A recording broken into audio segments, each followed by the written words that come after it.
Em meio às recentes elevações da taxa de juro futura no Brasil, será que é uma estratégia interessante investir apenas em fundos imobiliários e ações brasileiras?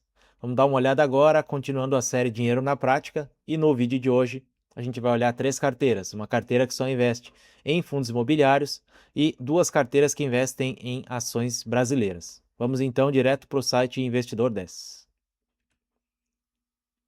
Aqui no site, vamos começar então pela carteira de fundos imobiliários.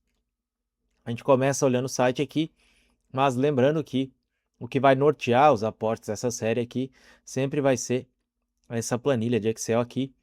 E na aba de fundos imobiliários a gente tem o que aqui? Os nossos 10 fundos imobiliários que a gente investe mensalmente, a cotação de cada um na data de compra, as quantidades que eu devo ter com o aporte desse mês aqui e as que eu tenho atualmente. A diferença entre a quantidade ideal e a quantidade atual é o que eu vou ter que comprar no mês, tá? E caso o orçamento não chegue para comprar essas ações aqui, eu faço esses ajustes conforme eu coloquei aqui do lado, tá? Por exemplo, para esse mês de maio, que é o que a gente está acompanhando no vídeo de hoje, eu comprei uma unidade a menos de XPML do que o teórico aqui da planilha. Mesma coisa para VGIR e KNSC. Então, os aportes no mês de maio foram 2.311,50 que eu gastei e eu tinha 2.318,34. Só relembrando, em todas as carteiras dessa série, eu invisto mensalmente R$ 2.100 mais a reaplicação dos dividendos. Então, no caso da nossa carteira de fundos imobiliários, no ano passado a gente começou com R$ 2.000 de aporte, foi até dezembro assim, e em janeiro atualizou 5% de inflação, então os aportes viraram aportes de R$ 2.100. A gente começou recebendo R$ 6 de dividendos e 11 meses depois estamos aqui com R$ 213 recebidos aí no mês de abril. Mês de maio vai ser um pouco mais, como a gente vai ver agora no site Investidor 10. Então, voltando para o site, depois de fazer os aportes conforme a nossa planilha pedia, vamos começar dando uma olhada para essa carteira aqui na parte de variação, ou seja, variação de cotação em relação ao nosso preço médio. Podem ver que os fundos imobiliários, em sua maioria aqui, para não dizer todos, eles praticamente não saíram do lugar em questão de valorização da cota, porém a gente vem recebendo os dividendos desde o primeiro mês, e alguns aqui, como o XPLG e o BRCR, a gente está com a rentabilidade negativa no período, tá? Alguns outros, como o VGIR, a gente está melhor do que o CDI, 17,45%. Focando aqui nas rentabilidades, o único até então na carteira que está com a rentabilidade acima do CDI no período foi o VGIR e o restante, alguns um pouco atrás aqui. Agora que a Selic vem dando uma arrefecida, vem passando por sucessivos cortes, talvez a gente consiga emparelhar logo, e alguns aqui estão mais para trás porque, mesmo recebendo os proventos, o que interessa aqui é a rentabilidade total, ou seja, a variação da cota mais os proventos. E aqui, como as cotas ficaram negativas em relação ao nosso preço médio, a rentabilidade vai piorando. Olhando então para o que nos interessa nessa carteira, que é uma carteira de renda, a gente tem aqui uma escadinha praticamente perfeita. A gente está olhando só até o mês de maio porque eu ainda não fiz os aportes do mês de junho, e 225,82 recebidos nesse mês, e podem ver que desde o início ela sempre pagou dividendos e até então em todos os meses a gente teve um aumento da quantidade recebida de dividendos, tá? E aí, essa questão aqui que eu falei de por que a planilha é importante, quando a gente olha o desempenho de alguns FIIs aqui que ficaram para trás, por exemplo, o XPLG, a gente vem aqui na planilha e, ao atualizar o preço aqui, automaticamente ela vai calcular que ele ficou mais para trás em relação ao percentual ideal de 10% da carteira, e a gente vai acabar aportando um pouco mais forte nele e parando de aportar naqueles que dispararam em relação ao restante. É para isso que servem essas planilhas de alocação estrutural. Elas sempre nos dizem no que a gente deve aportar mais, ou em algumas outras carteiras vocês já devem ter percebido isso, até mesmo não aportar, né? Se a diferença de preços ao longo do mês foi grande o suficiente, a gente tem alguns ativos que nem é necessário aportar. Como eu havia dito, é uma carteira focada em renda, essa de fundos imobiliários, mas o nosso objetivo é bater o CDI, né? Todas as carteiras da série têm esse objetivo, e já que a gente está se expondo à renda variável, esse objetivo deveria ser bastante tranquilo, tá? Porém, não é o que está acontecendo até agora. A gente vai olhar a rentabilidade da carteira aqui comparada com o CDI. Podem ver que a gente tem quedas nos últimos meses aqui, no ano de 2026, então maio, eu nem estou avaliando junho ainda, estamos em maio, né? Mas em maio e março algumas quedas.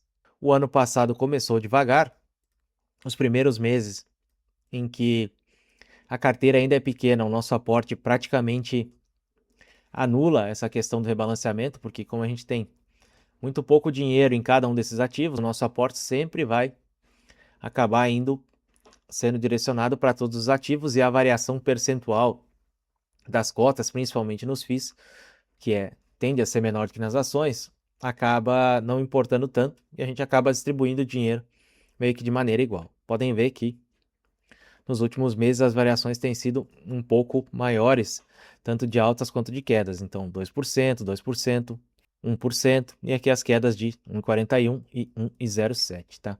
Mais para frente, nos próximos vídeos da série, a gente vai comparar para o mês de maio a rentabilidade de todas as carteiras da série versus uma carteira teórica de 100% CDI. E agora, indo para a segunda carteira do vídeo de hoje, uma carteira bem mais agressiva e arriscada, que é a carteira de commodities. Aqui, aquela questão que eu falei da alocação estrutural, ela fica muito mais clara porque, por exemplo, olhem aqui na planilha das quantidades compradas. A gente tem 9 empresas que estão aptas para aporte aqui na planilha. Lembrando que no vídeo passado eu zerei Raizen por conta do pedido de recuperação extrajudicial, e assim que eles definirem e levarem para frente esse projeto que aparentemente vai ser o de emissão de novas ações, a gente vê o que vai fazer com a empresa aqui. Então eu zerei os aportes dela, dividi os 10% de Raizen para as outras empresas restantes, e mesmo assim podem ver que uma, duas, três, não vamos contar a Raizen aqui, 3 empresas de 9 eu não preciso aportar nesse mês, tá? Algumas delas eu aproveitei para enquadrar o orçamento e já não aportei, como por exemplo Petrobras, mas foi o único caso, tá? O restante aqui, que seria Usiminas e Gerdau, foram empresas que se destacaram em relação às outras e por isso não foi necessário aportar. Isso acaba, ao longo prazo, melhorando muito o desempenho da carteira, né? Já que a gente vai aportando mais naquilo que ficou para trás. Essa é uma carteira que, em questão de rentabilidades, ela é bem diferente da de fundos imobiliários. Fundos imobiliários, os que subiram, subiram um pouco, os que caíram, caíram um pouco. Aqui a coisa é toda bem mais acentuada. Podem ver que os em Minas a gente teve uma rentabilidade de 70% ao longo do período, Vale 60%, Petrobras 38%, Gerdau 33%.